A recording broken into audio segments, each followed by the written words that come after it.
দাঁড়া দাঁড়া বকে দেখো কেমন আর দুটোই বকে দেখে মিঠু ওঠো পিঠু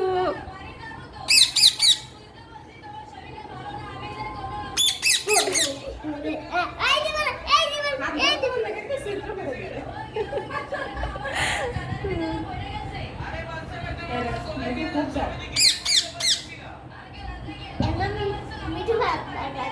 মিঠু আম খায় না